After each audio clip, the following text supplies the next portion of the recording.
សួស្តីលោកអ្នកស្ដាប់ជាទីមេត្រីនៅសប្តាហ៍នេះសូមអញ្ជើញលោកអ្នកនាងតាមដានស្ដាប់ប្រវត្តិសាស្ត្រខ្មែរក្នុងរាជ្យព្រះរាមាធិបតីពញានូនិងព្រះបទុមរាជាអង្គនុន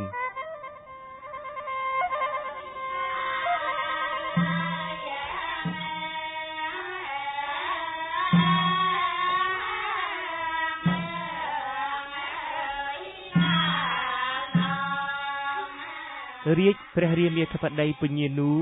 ឆ្នាំ1535ដល់ឆ្នាំ1539ក្រោយពីទ័ពរបស់មហាឧបយោរាជព្រះឧទ័យបានធ្វើគុតព្រះរាជសម្ភារពញាតូហើយព្រះឧទ័យនិងនាម៉ឺនសពមុខមន្ត្រីក៏ថ្វាយរាជសម្បត្តិទៅឲ្យព្រះអនុជរបស់ព្រះរាជសម្ភារព្រះនាមពញានូឲ្យឡើងសោយរាជស្នងព្រះជេដ្ឋានៅក្នុងរាជធានីឧដុង្គមានជ័យដោយមានព្រះនាមក្នុងរាជថាព្រះបាទសម្ដេចព្រះរាជាអង្ការព្រះរាជារាមាធិបតីនៅក្នុងរាជព្រះរាជារាមាធិបតីពញានូនេះនៅឆ្នាំ1538មានការបះបោរមួយយ៉ាងធំដែលដឹកនាំដោយអ្នកសិល2នាក់ឈ្មោះពេជ្រនិងរតនៅភូមិរលាំងគ្រឿលដែលបានប្រកាសខ្លួនជាស្ដេចបល្ល័ង្កពេជ្រនិងបល្ល័ង្ករតពីដំបូងចលនាបះបោរនេះបានទទួលជោគជ័យដ៏ធំធេងលើកម្លាំងទ័ពព្រះរាជាតែទីបំផុតអ្នកសិលទាំង2នាក់ត្រូវចាប់ខ្លួនបានហើយត្រូវទទួលទោសប្រហារជីវិតបង់ឯកសារខ្លះថាអ្នកដឹកនាំចលនាបះបោរនោះជាជនជាតិឥណ្ឌាទៅវិញមួយចំណែកទៀតឯកសារខ្លះទៀតបានរៀបរាប់ថានៅខាងដើមរាជរបស់ព្រះអង្គឆ្នាំ1535ពួកហូឡង់បានចាប់យកសំពៅរបស់ខ្មែរដែលផ្ទុកពេញដោយទំនិញក្នុងដែនទឹកម៉ាកាសាព្រះរាមាធិបតីពញានូទ្រង់បានតវ៉ាហើយពួកហូឡង់ក៏បានដោះលែងសំពៅនោះមកវិញនៅឆ្នាំបន្ទាប់មកកប៉ាល់ហូឡង់2គ្រឿងមកពីក្រុងប៉ាតាវីយ៉ាគឺក្រុងចាកាតាសព្វថ្ងៃបាននាំសម្បត្តិពីលោកទេសាភិបាលស្នើលក់កាំភ្លើងធំឲ្យខ្មែរកប៉ាល់មួយគ្រឿងបានត្រូវគ្រឿងជាប់នៅលើខ្សាច់ត្រង់មាត់ពាមទន្លេមេគង្គព្រះរាជាទ្រង់បញ្ជាឲ្យរឹបអូសយកកាំភ្លើងធំ30ដើមនិងស្ពាន់500ហាបពីកប៉ាល់នោះឆ្នាំ1537លោកទេសាភិបាលហូឡង់បានបញ្ជូនឈ្មួញឈ្មោះ Hendrik Hagenha ជាមួយកប៉ាល់4គ្រឿងទៀតមកក្នុងឋានៈជាទូតដើម្បីផ្សះផ្សាវិវាទខាងលើនេះទៀតផងចំណែកខាងព្រះរាជពង្សាវតារមហាបុរសខ្មែរបានបញ្ជាក់ថាឆ្នាំ1538ព្រះរាមាធិបតីពញានូបានទ្រង់ទាមទារយកដីកំពង់ក្របីព្រៃនគរដែលព្រះចៅអាណាមក្រុងវេបានខ្ចីដើម្បីបង្ហាត់ទ័ពក្នុងរយៈពេល5ឆ្នាំនោះមកវិញប៉ុន្តែត្រូវព្រះអង្គចៅក្សត្រីបុត្រីស្ដេចយួនជាអតីតអគ្គមហេសីព្រះជ័យជេស្តាដែលពេលនោះបានឡើងងារជាព្រះទាវធីតាមហារាជិនីយកលេសថាសង្គ្រាមរវាងចិននិងយួនមិនទាន់ចប់សូមអង្វរខ្ចីដីបន្តទៅមុខមួយរយៈទៀតសិន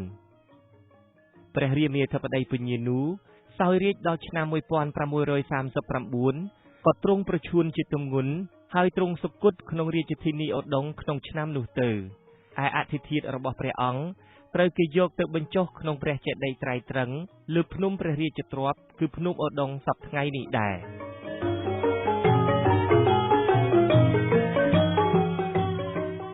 រាជព្រះបទុមរាជាអង្គនុនឬព្រះអង្គនុនទី1ឆ្នាំ1539ដល់ឆ្នាំ1541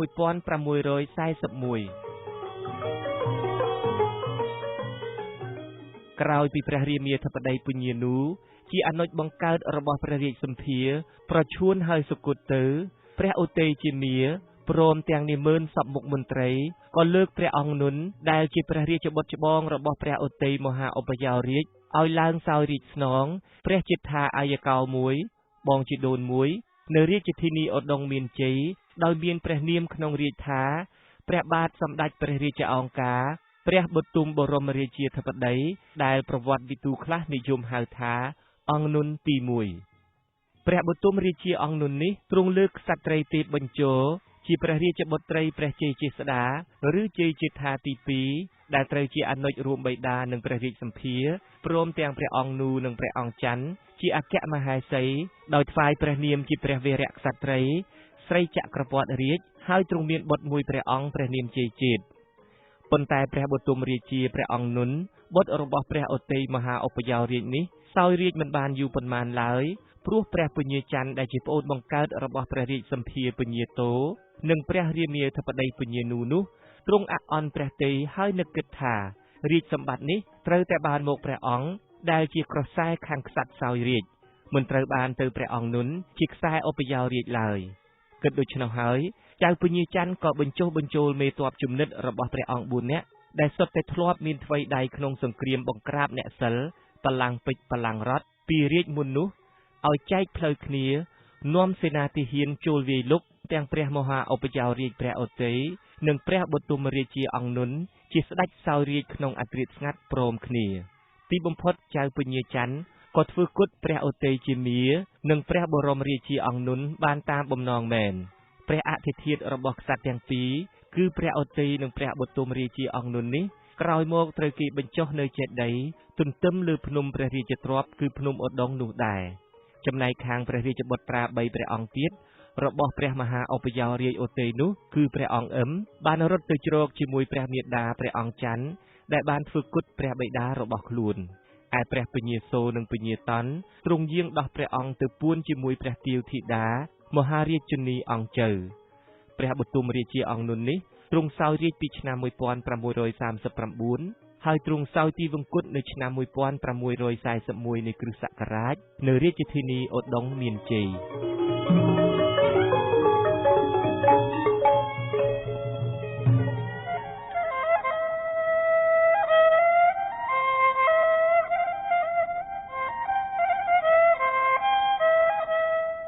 លោកអ្នកនាងទើបតែបានស្ដាប់ការរៀបរាប់អំពីព្រះបាទរាមាធិបតីពញានូនិងព្រះបទុមរាជាអង្គនុននៅសប្តាហ៍ក្រោយសូមអញ្ជើញលោកអ្នកនាងរងចាំតាមដានស្ដាប់ប្រវត្តិសាស្ត្រខ្មែរក្នុងរាជ្យព្រះរាមាធិបតីអង្គច័ន្ទអ៊ីប្រាហ៊ីម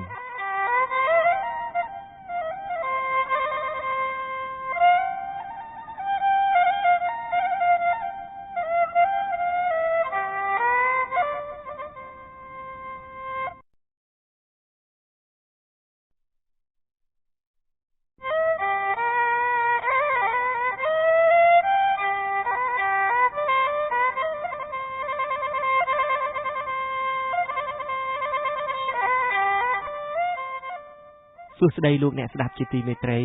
នាសប្តាហ៍នេះសូមអញ្ជើញលោកអ្នកនាងស្ដាប់ប្រវត្តិសាស្ត្រខ្មែរក្នុងរាជ្យព្រះបរមរាជាអង្គសូរនិងព្រះបទុមរាជាស្រីជ័យជេត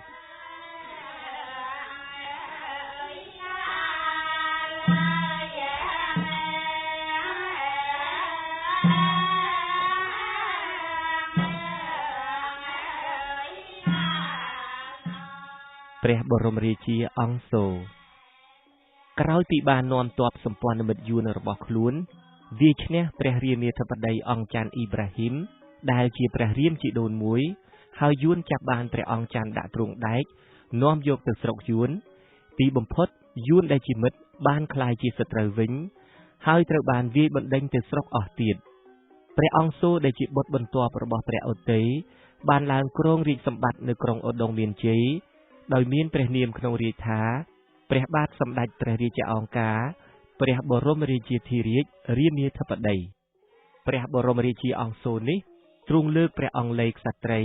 ជាអនុជរួមព្រះបិតាធ្វើជាព្រះរាជអគ្គមហេសីថ្វាយព្រះនាមថាសម្ដេចព្រះភគវតីព្រះចោមក្សត្រីព្រះអង្គទ្រង់អភិសេកព្រះឧទ័យសូរវង្សអង្គតន់ជាព្រះអនុជជាសម្ដេចមហាឧបយោរាជឯកសារខ្លះបាននិយាយថានៅដើមរជ្ជកាលរបស់ព្រះអង្គមានការបះបោររបស់ពួកចាមជ្វានៅខេត្តត្បូងឃ្មុំតែការបះបោនេះត្រូវទ័ពព្រះរាជាលើកទៅវាយខ្ចាត់ខ្ចាយអស់មេបះបោរត់ទៅខេត្តសៀមរាបរួចឆ្លងចូលទៅប្រទេសសៀមដោយមានស្ម័គ្របកពួក2224នាក់ទៅជាមួយផងប៉ុន្តែឯកសារមហាបុរសខ្មែរបានរៀបរាប់ថានៅក្នុងរាជរបស់ព្រះអង្គមានការបះបោរមួយយ៉ាងធំបានកើតឡើងដែលដឹកនាំដោយមនុស្សម្នាក់នៅភ្នំជីពិតក្នុងខេត្តលង្វែកដែលបានតាំងខ្លួនជាស្ដេចឈ្មោះបារ៉ែនរាជដែលប្រុងវាយដណ្ដើមរាជសម្បត្តិតែត្រូវព្រះបរមរាជាអង្គសូរ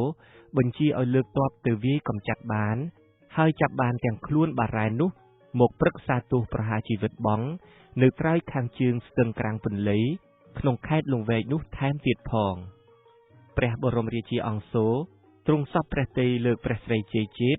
ដែលជាបុត្រារបស់ព្រះបរមរាជាអង្គនុនជាព្រះរាមរបស់ព្រះអង្គដែលត្រូវធ្វើគុតដោយព្រះអង្គច័ន្ទអ៊ីប្រាហ៊ីមជាមួយនឹងព្រះឧទ័យបិតាព្រះអង្គនោះឲ្យឡើងជាព្រះរាជបុត្រសុនេសាគឺកូនប្រសាដោយបានផ្សំផ្គុំព្រះរាជបុត្រីព្រះអង្គព្រះនាមព្រះអង្គស្រីធីតាជាព្រះមហេសីផងប៉ុន្តែមិនយូរប៉ុន្មានព្រះស្រីជេជាតិដែលត្រូវជាក្មួយផងនិងត្រូវជាកូនប្រសាផងនេះដោយក្តីលោភលន់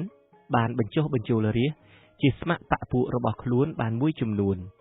យប់នោះព្រះស្រីជេជាតិបាននាំពួកបរិវារ150នាក់ដែលមានកាន់អាវុធគ្រប់ដៃលបលុកធ្វើគុតព្រះបរមរាជាអង្គសូដែលត្រូវជាឪពុកមាផងនិងជាឪពុកក្មេកផងនោះសុគតទៅឯព្រះឧទ័យសូរវង្សអង្គតន់ជាអនុជរបស់ព្រះបរមរាជាអង្គសូទ្រង់នាំព្រះអង្គនុនបុត្រាព្រះអង្គអ៊ឹមដែលចូលខាងព្រះអង្គច័ន្ទអ៊ីប្រាហ៊ីមហើយសុគតក្នុងសង្គ្រាមពីលើកមុននោះភៀសទៅស្រុកយួនក្នុងពេលជប់នោះទៅព្រះបរមរាជាអង្គសូទ្រង់ឡើងសោយរាជ្យនៅឆ្នាំ1658ឬ1659ហើយត្រូវសុគតដោយការលបធ្វើគុតរបស់ព្រះស្រីជេជាតិជាកូនប្រសានៅឆ្នាំ1672នៃគ្រិស្តសករាជនៅរាជធានីឧដុង្គព្រះអធិធិធរបស់ព្រះអង្គត្រូវបានបញ្ចុះនៅចេតិយទន្ទឹមលើភ្នំព្រះរាជទ្រព្យគឺភ្នំឧដុង្គនោះដែរ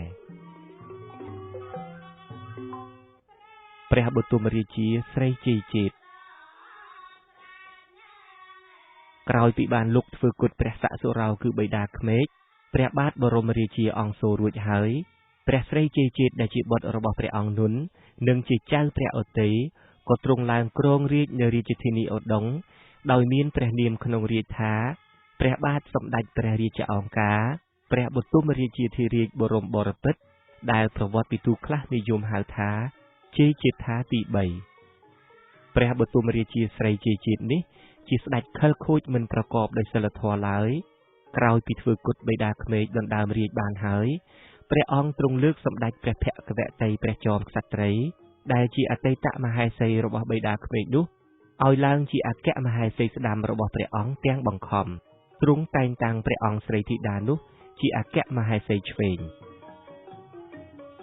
សម្ដេចព្រះភគវតីព្រះចោមក្សត្រីដែលត្រូវជាម្ដាយមីងហើយត្រូវព្រះបទុមរាជាស្រីជេជាតិលើកជាព្រះអគ្គមហេសីស្ដាំនេះទ្រង់តូចព្រះទេណាស់ក៏ទ្រង់បានលបតាក់ទងគិតគូរជាមួយពួកចាមជ្វាដែលជាខ្ញុំរាជការសល់ពីរាជព្រះរាមាធិបតីអង្គច័ន្ទអ៊ីប្រាហ៊ីមនោះបានយល់ព្រមចុះចូលនឹងព្រះនាងជាច្រើនអ្នកក្រោយមកព្រះភគវតីព្រះចោមក្សត្រីទ្រង់ខ្លែងធ្វើជាអាពាធជាទម្ងន់ហើយទ្រង់បានសុំឲ្យពួកចាមជ្វាចូលមកថែជំងឺព្រះនាងក្នុងព្រះបរមរាជវាំងព្រះបទុមរាជាស្រីជេជាតិមិនយល់ពីកិច្ចកលនេះទ្រង់អនុញ្ញាតតាមការស្នើសុំទីបំផុតព្រះភគវតីបានបញ្ជាឲ្យពួកចាមជ្វាទាំងនោះលបលុកធ្វើគុតព្រះបទុមរាជាស្រីជេជាតិសុគតទៅព្រះរាជាអង្គនេះទ្រង់សោយរាជ្យបានតែ5ខែប៉ុណ្ណោះក៏ទ្រង់សុគតដោយអាវុធនៅក្នុងព្រះរាជវាំងឧដុង្គមានជ័យហើយអធិធិធរបស់ព្រះអង្គក៏ត្រូវបានគេនាំទៅបញ្ចុះនៅចេតិយទន្ទឹមលើភ្នំព្រះរាជទ្រព្យនោះដែរ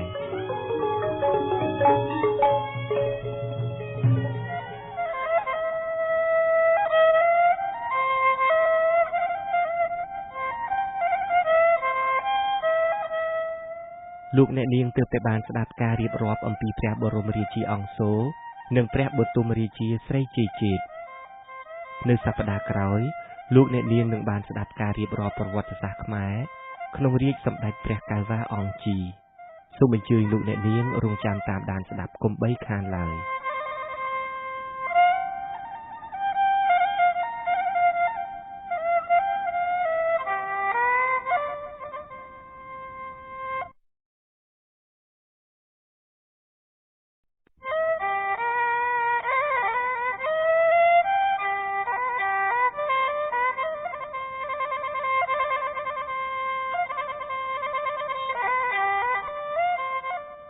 សួស្តីលោកអ្នកស្ដាប់ជាទីមេត្រីនាសប្តាហ៍នេះសូមអញ្ជើញលោកអ្នកនាងតាមដានស្ដាប់ប្រវត្តិសាស្ត្រខ្មែរក្នុងរាជ្យសម្ដេចព្រះកែវ៉ាអង្គជីឆ្នាំ1673ដល់ឆ្នាំ1675 ក្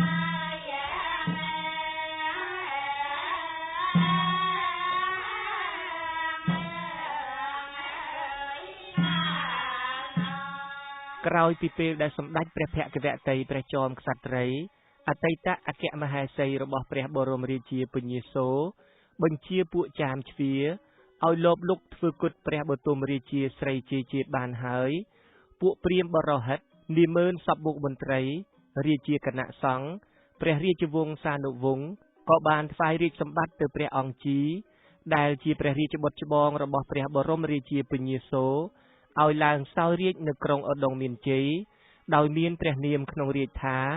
សម្ដេចព្រះកែវ៉ាអង្គជីចំណែកខាងព្រះមហាឧបយោរាជអង្គតន់ជាព្រះបេតុលានិងព្រះអង្គនុនដែលត្រូវជាប្អូនជីដូនមួយនឹងព្រះអង្គដែលបានភៀសខ្លួនទៅប្រទេសយួនក្នុងពេលដែលព្រះស្រីជ័យជាតិធ្វើគុតដណ្ដើមរាជ្យពីព្រះបរមរាជាពញាសូរជាបិតាព្រះអង្គនោះបានសុំទ័ពពីព្រះរាជាយួនដើម្បីមកវាយព្រះស្រីជ័យជាតិសងសឹកវិញព្រះចៅយួនអាណាមកុកក៏យល់ព្រមបញ្ជូនទ័ព 10,000 នាក់មកវាយប្រទេសខ្មែរតាមការស្នើសុំបើតាមឯកសារខ្លះបានបញ្ជាក់ថាគឺដោយសារព្រះអង្គតន់និងព្រះអង្គនុនជាមានឹងក្មួយដែលបានទៅពឹងយួនហើយបោះទីតាំងនៅព្រៃនគរនេះហើយដែលនាំឲ្យយួនចេះតែនាំគ្នាទុនត្រៀនចូលមកកាន់តែច្រើនឡើងនៅដែនដីប្រទេសខ្មែរភាគខាងក្រោមនោះពេលនាំទ័ពយួនមកដល់ប្រទេសខ្មែរហើយទើបព្រះមហាឧបយោរាជអង្គតន់ដឹងថាព្រះបទុមរាជាស្រីជ័យជាតិជាស្ដេចជ្រែករាជ្យនោះត្រូវសុគតដោយស្នាដៃពួកចាមជ្វារួចទៅហើយឯខាងសម្ដេចព្រះកែវ៉ាអង្គជីដែលទើបនឹងឡើងសោយរាជ្យវិញនោះមិនបានដឹងថាព្រះបេតុលាមានបំណងពងសងសឹកឲ្យព្រះបិតាព្រះអង្គឡើយពេលបានជ្រាបថាមហាឧបយោរាជអង្គតន់ជាព្រះបេតុលានិងព្រះអង្គនុនជាប្អូនជីដូនមួយនាំទ័ពយួនចូលមកស្រុកខ្មែរដូច្នោះទ្រង់គិតថាប្រកាសជាមកច្បាំងដណ្ដើមរាជព្រះអង្គក៏ទ្រង់បានកេណ្ឌទ័ពរាយកម្លាំងចាំទទួលធ្វើសង្គ្រាមរួចជាស្រេចដោយមិនបានយល់បំណងពិតប្រាកដទាំងសងខាងនិងដោយសារមានការសង្ស័យរវាងគ្នានឹងគ្នាមហាឧបយោរាជអង្គតន់ជាឪពុកមាបានក្លាយទៅជាសត្រូវស្លាប់រស់របស់ព្រះអង្គជីជាក្មួយហើយសង្គ្រាមដ៏ធំមួយបានកើតឡើងរវាងម្ខាងខ្មែរនិងម្ខាងទៀតដោយមានអន្តរាគមន៍ទ័ពយួនជាដំបូងទ័ពទាំងពីរនេះបានប៉ះទង្គិចច្បាំងគ្នានៅភ្នំពេញមិនចាញ់មិនឈ្នះប៉ុន្តែទីបំផុតទ័ពខ្មែរយួនរបស់មហាឧបយោរាជអង្គតន់វាយបំបែកបន្ទាយភ្នំពេញហើយធ្វើដំណើរជំរុលទៅវាយបន្ទាយឧដុង្គមានជ័យទៀតក្នុងដំណើរនេះមហាឧបយោរាជអង្គតន់ទ្រង់អាពាធជាទម្ងន់ដោយអហិវិតរោគគឺរោគខ្យល់ឬអាសន្នរោគទ្រង់ផ្ដាំនឹងមេទ័ពយួនឲ្យខំវាយដណ្ដើមរាជសម្បត្តិយកមកថ្វាយព្រះអង្គនុនជាក្មួយរបស់ព្រះអង្គដែលត្រូវជាព្រះរាជបុត្រព្រះអង្គអ៊ឹមដែលទ្រង់បានសោយទីវង្គតក្នុងសង្គ្រាមកាលរាជព្រះអង្គច័ន្ទអ៊ីប្រាហ៊ីមនោះឲ្យបានទ្រង់ផ្ដែផ្ដាំរួចក៏សុគតទៅចំណែកខាងសម្ដេចព្រះកែវ៉ាអង្គជីជាស្ដេចសោយរាជ្យវិញកាលបើជ្រាបថាទ័ពខ្មែរយួនរបស់ព្រះមហាឧបយោរាជជំរុលមកដល់ឧដុង្គហើយព្រះអង្គក៏ទ្រង់ចាត់ទ័ពឲ្យទៅវាយកម្ចាត់បានដោយជោគជ័យទ័ពខ្មែរយួនក៏ដកថយហើយមកបោះទីតាំងនៅខេត្តស្រីសឈរកាលនោះប្រទេសខ្មែរត្រូវចែកជាពីរគឺខាងលិចទន្លេមេគង្គត្រូវស្ថិតក្រោមអំណាចរបស់សម្ដេចព្រះកែវ៉ាអង្គជីជាស្ដេចសោយរាជ្យនិងត្រូវខាងកើតស្ថិតក្រោមការត្រួតត្រារបស់ព្រះអង្គនុនជាប្អូនជីដូនមួយរបស់ព្រះអង្គដែលមានយួនគាំទ្រហើយដែលមន្ត្រីផ្នែកខាងកើតថ្វាយព្រះនាមថាសម្ដេចព្រះបទុមរាជាមហាឧបយោរាជ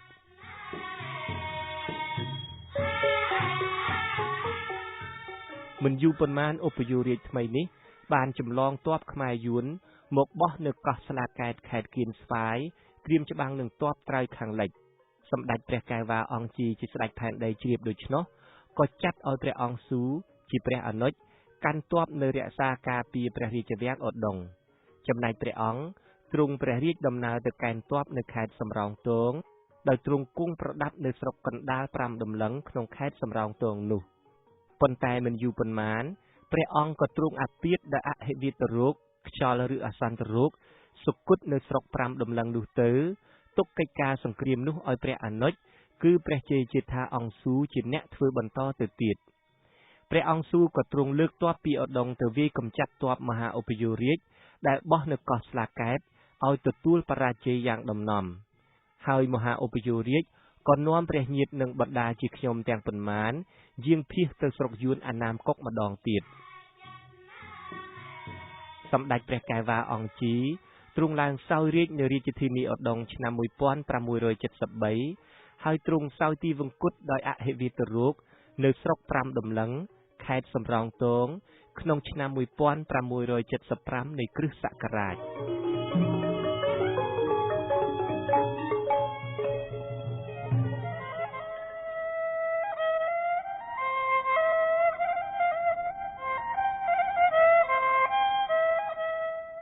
លោកអ្នកនាងទើបតែបានស្ដាប់ការរៀបរាប់ប្រវត្តិសាស្ត្រខ្មែរក្នុងរាជសម្ដេចព្រះកែវ៉ាអង្គជីនៅសប្តាហ៍ក្រោយលោកអ្នកនាងនឹងបានស្ដាប់ការរៀបរាប់អំពីព្រះជ័យជាស្ដាអង្គស៊ូសូមអញ្ជើញលោកអ្នកនាងរងចាំតាមដានស្ដាប់កុំបីខានឡើយ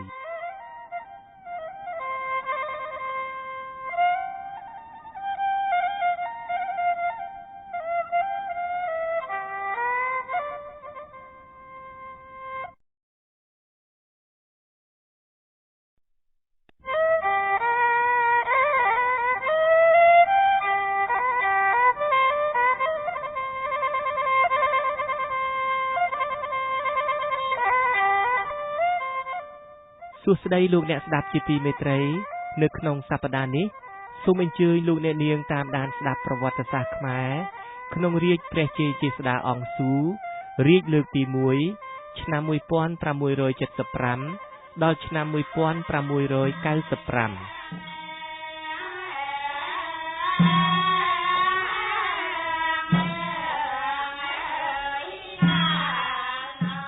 ក្រោយពីសម្ដេចព្រះកែវ៉ាអង្គជីជាព្រះរាមទ្រង់សោយទីវង្គតទៅហើយទ័ពត្រើយខាងកើតក៏ដកថយទៅផងព្រះរាជវង្សានុវង្សនាម៉ឺនសពមុខមន្ត្រីរាជាគណៈសង្ឃព្រាហ្មណ៍បរោហិតក៏ស្រស់ស្រួលថ្វាយរាជសម្បត្តិទៅព្រះអង្គស៊ូជាព្រះរាជបុត្រពៅរបស់ព្រះបរមរាជាពញាសូរឲ្យឡើងគ្រងរាជ្យនៅរាជធានីឧដុង្គឯរាជពិធីប្រះផ្ដាពិសែកវិញត្រូវធ្វើនៅឆ្នាំ1589គឺក្រោយពេលគ្រងរាជ្យបានប្រមាណ13ឬ15ឆ្នាំដោយមានព្រះនាមថាព្រះរាជអង្គការព្រះជ័យជាស្ដារាមាឥសូរទ្រង់អភិសេកព្រះអង្គអ៊ីជាព្រះអនុជជាព្រះអគ្គមហេសីព្រះនាមជាសម្ដេចព្រះភគវតីសិរីចក្រពត្តិមហាក្សត្រីព្រះបាទជ័យជាស្ដាអង្គស៊ូដែលប្រវត្តិវិទូខ្លះនិយមហៅថាជ័យជេដ្ឋាទី4នេះទ្រង់សោយរាជ្យនៅឧដុង្គបានតែ1ឆ្នាំប៉ុណ្ណោះក៏ទ្រង់យាងទៅសាងព្រះរាជវាំងថ្មីនៅទួលឪជ្រឹងឬទ្រនំជ្រឹងក្នុងខេត្តសំរោងទងខាងស្ដាំហើយគង់នៅទីនោះទុកសម្ដេចព្រះទាវជាព្រះវររាជមាតាឲ្យគង់នៅរាជវាំងឧដុង្គក្នុងអំឡុងរាជព្រះអង្គនេះមានជនជាតិចិនជាច្រើនដែលបានភៀសចេញពីប្រទេសខ្លួនដោយសារការវាយលុករបស់ពួកម៉ង់ស៊ូបានធ្វើដំណើរតាមនាវាហូរចូលមកនៅក្នុងដែនដីខ្មែរភាគខាងក្រោមយ៉ាងច្រើនខ្លះមកតាមរយៈទំនាក់ទំនងជាមួយស្ដេចយួនដែលរំលោភបញ្ជូនពួកនេះឲ្យមកនៅក្នុងទឹកដីខ្មែរនិងខ្លះធ្វើទំនាក់ទំនងផ្ទាល់ជាមួយនឹងអ្នកកាន់អំណាចខ្មែរហើយបោះទីតាំងនៅត្រង់ពីមកោះត្រល់កំពតកំពង់សោមក្រមួនសទឹកខ្មៅដូនណៃលាក់និងលាក់ចំណែកខាងព្រះអង្គនុនមហាឧបយោរាជដែលបាននាំបរិវាររត់ទៅស្រុកយួនម្ដងទៀតនោះបានសូមជំនួយទ័ពពីស្ដេចយួនសាជាថ្មីហើយនាំទ័ពជើងទឹកវាយលុកយកតាំងពីខេត្តបាសាក់ព្រះត្រពាំងក្រមួនសរៀងឡើងមករហូតដល់ខេត្តលវីអែមហើយបោះបន្ទាយធំនៅជ្រួយចង្វាម្យ៉ាងទៀតដោយដឹងថាព្រះជ័យជាស្ដាអង្គស៊ូទ្រង់ទៅគង់នៅព្រះរាជវាំងទួលឪជ្រឹងឬទ្រនំឪជ្រឹងហើយទុកព្រះមេដាឲ្យគង់នៅរាជវាំងឧដុង្គដូច្នោះព្រះមហាឧបយោរាជក៏បញ្ជាឲ្យទ័ពចាប់យកព្រះមេដារបស់ព្រះជ័យជាស្ដាអង្គស៊ូទៅឃុំទុកនៅជ្រួយចង្វាប៉ុន្តែត្រូវបានចៅពញាហុកមេទ័ពដ៏ខ្លាំងពូកែរបស់ស្ដេចផែនដីនេះទៅរំដោះបានមកវិញ ហើយត្រូវព្រះរាជាប្រទានយោសយ៉ាងខ្ពង់ខ្ពស់នៅគ្រិស្តសករាជប្រមាណ 1689 នាម៉ឺនឈ្មោះចៅពញានូនិងចិនតាន់ដុងអៀដោយអាក់អន់ចិត្តនឹងមិនបានទទួលបុណ្យស័ក្តិក៏កើតគំនិតក្បត់រត់ទៅចូលជាមួយមហាឧបយោរាជអង្គនុនហើយលើកទ័ពខ្មែរយួនមកច្បាំងនឹងទ័ពស្ដេចផែនដីតែទីបំផុតត្រូវបរាជ័យហើយចាប់ខ្លួនបាននិងប្រហារជីវិតបង់ក្រោយពីទទួលបរាជ័យយ៉ាងដំណំនេះមហាឧបយោរាជអង្គនុនបានទៅសុំទ័ពយួនមកច្បាំងសារជាថ្មីទៀតព្រះចៅយួនអាណាមកុកបានបញ្ជូនទ័ព 20,000 នាក់មកវាយប្រទេសកម្ពុជាសារជាថ្មីតែត្រូវវាយឲ្យបរាជ័យហើយដកថយទៅវិញទីបំផុតព្រះមហាឧបយោរាជអង្គនុនបានប្រមូលទ័ពសេះសល់របស់ខ្លួនទៅបោះទីតាំងនៅស្រុកស្រីសឈរវិញមិនយូរប៉ុន្មានដោយចាញ់សង្គ្រាមញឹកញាប់ព្រះអង្គទ្រង់តូចព្រះទ័យហើយសុគតនៅទីនោះទៅតែឯកសារខ្លះបាននិយាយផ្ទុយទៅវិញថាទ័ពយួនបានវាយយកបានបន្ទាយភ្នំពេញហើយព្រះរាជាត្រូវដកទ័ពថយទៅកំពង់ហ្លួងនិងសុំចរចាហើយយល់ព្រមដាក់ប្រទេសខ្មែរជាចំណុះយួនហើយអនុញ្ញាតឲ្យមហាឧបយោរាជអង្គនុនមានសេរីភាពរស់នៅស្រុកខ្មែរព្រះអង្គនុនក៏បោះបន្ទាយនៅខេត្តស្រីសឈរដែលទីបំផុតទ្រង់ប្រឈួនហើយសុគតនៅទីនោះក្នុងឆ្នាំ 1691 នៃគ្រិស្តសករាជចំណែកបុត្រព្រះអង្គនាមអង្គអឹមវិញក្រោយពីព្រះអង្គនុនមហាឧបយោរាជជាបិតាសុគតទៅក៏នាំស្ម័គ្របកពួកភៀសខ្លួនទៅសុំជ្រកកោនរស់នៅជាមួយនឹងព្រះចៅអាណាមកុកស្រុកយួនតទៅទៀតប៉ុន្តែឯកសារខ្លះថាដោយចាញ់សង្គ្រាមញឹកញាប់ព្រះអង្គនុនក៏សុំចុះចូលឈប់ច្បាំងហើយទ្រង់បោះទីតាំងគង់នៅស្រុកស្រីសឈររហូតដល់សោយទីវង្គតនៅទីនោះក្រោយពីពេលនោះមកប្រទេសជាតិក៏បានសុខសន្តិភាពសម្ដេចព្រះជ័យជាស្ដាអង្គស៊ូព្រះអង្គទ្រង់បានបញ្ជាឲ្យកែសម្រួលច្បាប់ចំនួន 24 ក្រមដោយបានបន្ធូរបន្ថយទណ្ឌកម្មដែលមានលក្ខណៈធ្ងន់ធ្ងរហួសប្រមាណនិងលុបបំបាត់ចោលនៅទោសប្រហារជីវិតជាដើមផងនៅគ្រិស្តសករាជ 1692 ស្ដេចចាមនាមបាត្រាញ់មិនព្រមលើកសួយសារអាករទៅថ្វាយស្ដេចយួនទៀតស្ដេចយួនក៏បញ្ជាឲ្យលើកទ័ពមកវាយហើយចាប់បានព្រះរាជាអង្គនេះគឺចាប់តាំងពីពេលនោះមកហើយដែលយួនបានរឹបផ្ដាច់យកប្រទេសចម្ប៉ាទាំងមូលទុកជាសម្បត្តិយួនរហូតមកឯរាជវង្សចាមនៅបឹងរីបឹងរាំងបាននាំបរិវារប្រមាណ 5,000 នាក់មកសុំជ្រកកោននឹងព្រះជ័យជាស្ដាអង្គស៊ូព្រះអង្គទ្រង់សណ្ដោសឲ្យទៅនៅត្បូងឃ្មុំខ្លះស្ទឹងត្រង់ខ្លះជ្រួយចង្វាខ្លះព្រែកប្រាខ្លះតាំងពីពេលនោះមកគ្រិស្តសករាជ 1695 ជាឆ្នាំបញ្ចប់រាជលើកទី 1 របស់ព្រះជ័យជាស្ដាអង្គស៊ូដោយព្រះអង្គទ្រង់ដាក់រាជហើយបង្វែររាជសម្បត្តិឲ្យទៅព្រះភិក្ខីនាយោក្មួយព្រះនាមឧទ័យរាជាអង្គយ៉ងឡើងសោយរាជជំនួសហើយព្រះអង្គ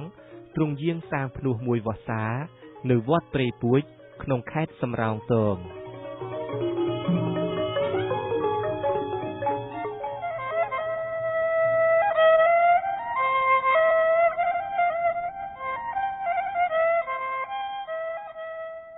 លោកអ្នកនាងទើបតែបានស្ដាប់ការរៀបរាប់ប្រវត្តិសាស្ត្រខ្មែរក្នុងរាជទី 1 នៃព្រះជ័យជាស្ដាអង្គស៊ូនៅសប្ដាហ៍ក្រោយសូមអញ្ជើញលោកអ្នកនាងរងចាំស្ដាប់ការរៀបរាប់ប្រវត្តិសាស្ត្រខ្មែរក្នុងរាជព្រះនរាយរាមាធិបតីព្រះអង្គយ៉ងនិងរាជទី 2 នៃព្រះជ័យជាស្ដាអង្គស៊ូសូមអញ្ជើញលោកអ្នកនាងរងចាំតាមដានស្ដាប់កុំបីខានឡើយ